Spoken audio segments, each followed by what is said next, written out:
question was, where have I been? What's been going on with me? You know, what are we even doing here, right? So I'm Sly Tha Deuce. Shout out to everybody that already knows that. Hello to everybody that doesn't know that yet. I've been, as far as the musical journey is concerned, I've been doing the artist thing for about 10 years. Started working with Subliminal Productions back in Denver, Colorado. And I've been all over. Actually, I'm lying. That's when I really started doing it like professionally with copyrights and stuff like that. But I started making mixtapes actually in New York. Was working up in northern New York right after high school. I was working real estate out there. But anyway, at night I was crushing the booth. So I was making music in New York. I moved back to Denver, shared my mixtape and stuff with my cousins and close friends, and they actually really liked it, and it's kind of started to bubble. So I kept working at it. So I've been all over. I've been to California, I've been to Florida doing the music. Currently in Texas, currently in Houston, Texas right now. So, I mean, that's where I've been as far as physically. But again, in terms of the music journey, I've been in the artist role. I've done some other things. I've got some experience in road management, concert facilitation, things like that. You know, I think these are kind of some of the things that just come with it, right? If you've been grinding in the same industry for a while, you're going to end up with some stats, right? You play your minutes, you're going to have some stats, you're going to have some points on the board if you're doing your job on the court. So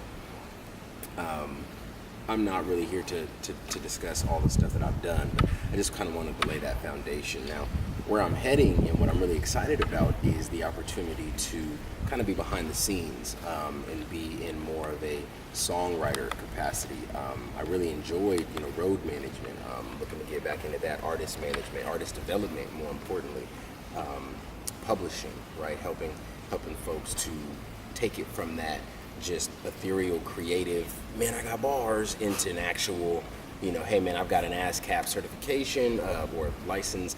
I've got, streaming platforms. I'm developing marketing strategies for how I'm going to roll out projects and how we're going to set up shows. I'd like to set up speaking engagements, because a lot of times artists are multifaceted, right? Anybody that has the creative mind to make music or make any kind of art probably is capable of making some other type of art as well, right? And even if they don't make it in a classical art type sense, they have thoughts and feelings and emotions. Those are important. But as far as art, it's really important to turn that intellectual property into something tangible, something that you can actually use to, create a better life for yourself, or else, we're just in the 8th grade freestyling around the lunch table again. And I mean, that's fun, it's super cool, but that's not the actual dream, right? I don't think anybody's dream is like, man, one day I'm gonna be a grown man and I'm gonna just freestyle around the pool with my buddies all day. I'm digressing, but so that's where I've been. That's where I'm headed, and that's why the trip to Las Vegas was so exciting and such a big deal. And so, the next natural question is obviously, where did you go? I went to Las Vegas. This was just last month, so I'm kind of doing a recap to discuss that opportunity and that experience. And the reason that I went to Las Vegas was I had an opportunity to be on the songwriting team for a major movie soundtrack. So that was a big deal, at least in my circle. And so I went out there. There was actually a studio in the Palms. So, someone asked, who are you working with? I was working with, who wasn't I working with? I was working with Jomezius the Genius as far as the actual, brainstormer behind the whole project. He was actually acting in the facilitator role as far as this was concerned. I was just an artist. Another very talented artist that was on the project is Parks Thompson, also from Colorado. Shout out Colorado. I was working with Nacho Average Fro, a blogger here from Texas, actually. They were kind enough to do some press. I was working with Busy Life Clothing. I was working with Skopes photography and videography. We were working with the Palms in Las Vegas, Nevada. They have a studio in there that's just absolutely breathtaking. Elton John had been in there. Nelly was there, I want to say the night before we were there, and T.I. was in the other booth. while we were there. Now, full disclosure, I didn't see the man, but there was definitely lots of activity and entourageness, and I mean, it was a very, very upscale studio. The thing that made this opportunity most unique was the sheer scale of it, the size, the people that were involved were definitely heavyweights in the game. Our sound technician had worked with Celine Dion, I think, like that week. Huge stars had been in that studio. So again, just the scale of it was incredible. The opportunity to really meld all of our collective enterprises was an incredibly unique experience, because we do a lot of talking about it, right? Everybody wants to say, let's work, let's link up, bro, we should work, but actually making it happen. And so working with sound producers and my team Outlandish, helping me with the administrivia and the capital funds that were needed, working with bloggers, journalists, film crews, clothing representatives, marketing companies, really tying it all together to make that next step a reality. That made it unique, and the overwhelming support and the outpouring of love wasn't necessarily unique in the sense that I had never experienced love and support before, but it was just so overwhelming. I mean, it was like being caught up in a giant wave, on a Hawaiian beach. Like you're almost knocked over, but it's such an incredible feeling. And so that was pretty awesome. Let's see, the next question that was asked is, what did I learn? And I felt that I learned most, maybe not learned, but I would say experienced. And I would say I experienced the death of my ego, man. It just died. I really saw the limits of what I can do, and didn't see that as a negative thing. It's very much like, hey, if I push myself to the limit, I can reach this potential, but that there's still a limit there. But that's where opportunity begins, right? That's where opportunity for others to help, other opportunity for the support group to really support, to be what you have built it to be, and so that was just an incredible learning experience, and it was just humbling. So again, I don't know if we learn humility or if we experience humility, but either word that you want to kind of swap in and out of there, it was a truly humbling experience. The next question is, when can they hear my new material? And you guys can always hear Sly Tha Deuce. Just search for me online.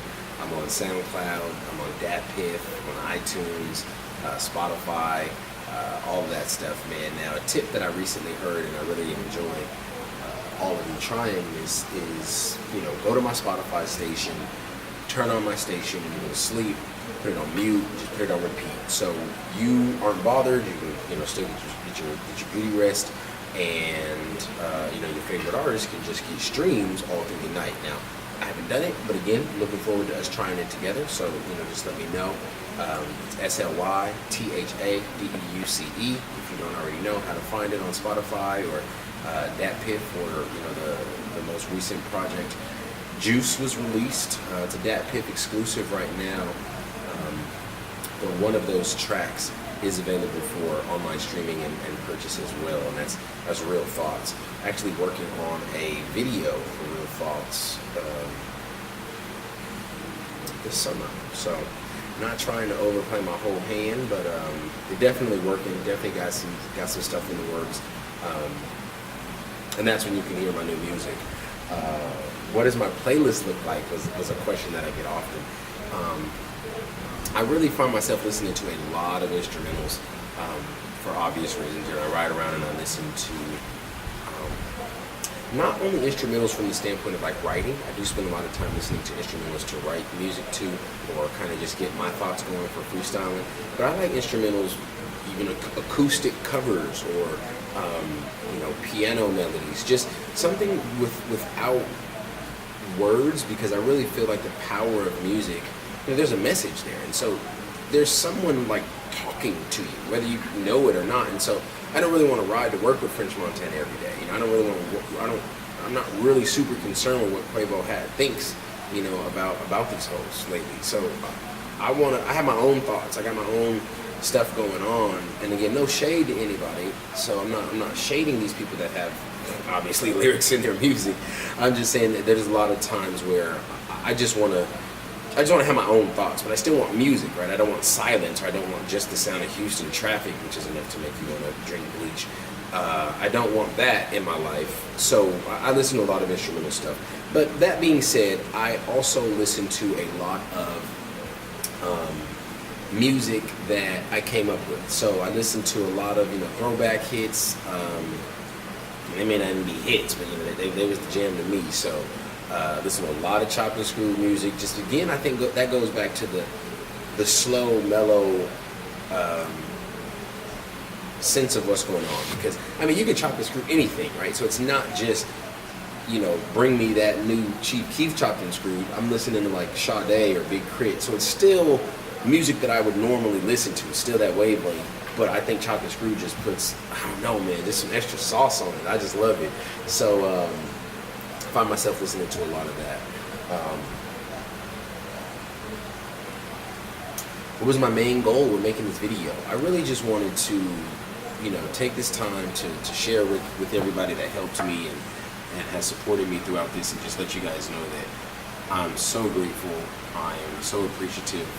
I'm so motivated to not let you down and make the most of everything that you all have helped me to do. Continue striving for that dream. I wanted to kind of break down and explain how, some of the inner workings of the opportunity without, obviously getting outside of what I can discuss in a public forum. But I wanted to just make sure that, I'm showing my face, I'm staying, keeping honest, to what I say that I'm going to do, and you all believed in me enough to support that. And I've been working, man. I've been on the phone. I've been, doing interviews and stuff like this. I've been working, but it's also important to take a moment to just stop and say thank you. Make sure that the people know that what you're doing and what you're doing it for. So I just, really hope that you all enjoy what's coming as much as I do. That's the reason we're here. So thanks.